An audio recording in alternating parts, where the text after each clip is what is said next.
Pentagon روزانہ $1 ارب ایک ایسے دشمن کے خلاف جنگ پر کیوں خرچ کر رہا ہے جس کا پورا سالانہ فوجی بجٹ صرف $25 ارب ہے؟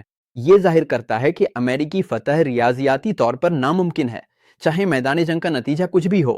مارچ 2026 میں کانگریسی حکام نے ابتدائی پینٹاگن تخمینوں کا حوالہ دیتے ہوئے آپریشن ایپک فیوری کا حساب کتاب ظاہر کیا، روزانہ $1 ارب۔ یہ اخراجات برقرار رکھنا ممکن نہیں ہے۔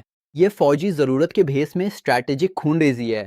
اسی رفتار سے فسا تک 40 دن کی توسیع $40 ارب نکل جاتی ہے۔ 400 دنوں پر محیط ممکنہ قبضہ $400 ارب ہڑپ کر جاتا ہے۔ وہ نظام کی تبدیلی جسے منصوبہ سازوں نے تسلیم کیا تھا کہ زمینی فوج کے بغیر ناممکن ہے، اب اتنی مالی وابستگی مانگتی ہے جو ان زیادہ تر ممالک کی مجموعی ملکی پیداوار سے بھی بڑھ گئی ہے جن کی قیادت کا امریکہ دعویٰ کرتا ہے۔ اس لاگت کی ساخت خریداری کی کارکردگی نہیں ہے، یہ ڈالرز میں ناپی جانے والی سامراجی تھکن ہے۔ اس موازنہ پہ غور کریں۔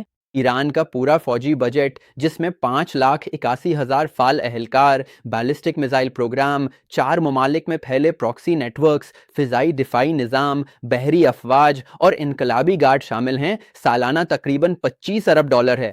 امریکہ یہ رقم ہر 25 دن میں خرچ کر رہا ہے۔ یہ معاشی عدم توازن صرف نقصان دہ نہیں بلکہ فیصلہ کن ہے۔ ایران امریکی اخراجات کی رفتار پر اپنی فوج کو غیر معینہ مدت تک برقرار رکھ سکتا ہے۔ امریکہ اپنی فوج کو ان اخراجات پر غیر معینہ مدت تک برقرار نہیں رکھ سکتا۔ وہ سوال جو کبھی پوچھا نہیں گیا، $1 ارب روزانہ کیا خریدتا ہے جو $25 ارب سالانہ بھی شکست نہیں دے سکتے؟ اس سوال کا جواب فوجی صنعتی پیچیدگی کی ساخت کو بے نقاب کرتا ہے۔ یہ $1 ارب درستگی خریدتا ہے۔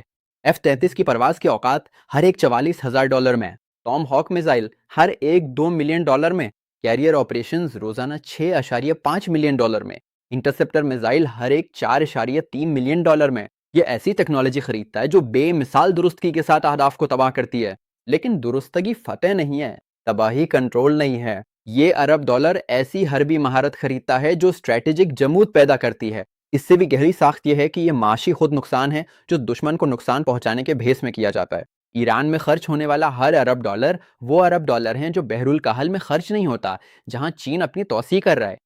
انٹرسپٹر میزائلوں پر خرچ ہونے والا ہر $1 وہ $1 ہے جو امریکہ میں انفراسٹرکچر کی مرمت پر خرچ نہیں ہوتا، جہاں پل گر رہے ہیں۔ کیریئر آپریشنز پر خرچ ہونے والا ہر $1 وہ $1 ہے جو صحت کی سہولیت فراہم کرنے، تعلیم کی فنڈنگ اور تحقیق کے لیے خرچ نہیں ہوتا۔ یہ جنگ صرف مہنگی نہیں ہے بلکہ یہ استحصالی بھی ہے، جو قومی دولت کو دفاعی ٹھیکیداروں کی طرف منتقل کرتی ہے جبکہ قومی ضروریات جمع ہوتی جاتی ہیں۔ اس استحصال کی سیاسی ساخت عارضی منظوری ہے۔ کانگریس نے جنگ کا اعلان نہیں کیا، اس نے ایران میں آپریشنز کے لیے مخصوص فنڈز مختص نہیں کیے، اس نے مسلسل قراردادیں اور ہنگامی سپلیمنٹس منظور کیے ہیں جو اصل اخراجات کو بیوروکریٹک پیچیدگی میں چھپا دیتے ہیں۔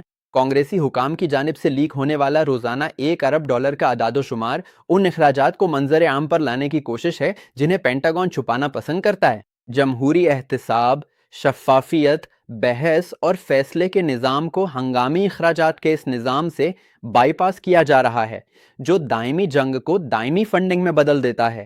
تاریخی موازنہ بے چینی پیدا کرتا ہے۔ ویتنام جنگ پر 1970 کی دہائی میں $168 ارب خرچ ہوئے جو آج کے حساب سے تقریباً $1 ٹریلین بنتے ہیں، اور یہ سب ایک دہائی پر محیط ناکامی کے لیے تھا۔ عراق جنگ پر 20 سالہ ناکامی کے لیے $2 ٹریلین خرچ ہوئے، افغانستان جنگ پر 20 سالہ ناکامی کے لیے $2.3 ٹریلین خرچ ہوئے۔ ایران جنگ جو روزانہ $1 ارب کے حساب سے چل رہی ہے، ان مجموعی اخراجات تک مہینوں میں پہنچ جائے گی، سالوں میں نہیں۔ یہ رجحان کوئی استثناء نہیں بلکہ ادارہ جاتی ہے۔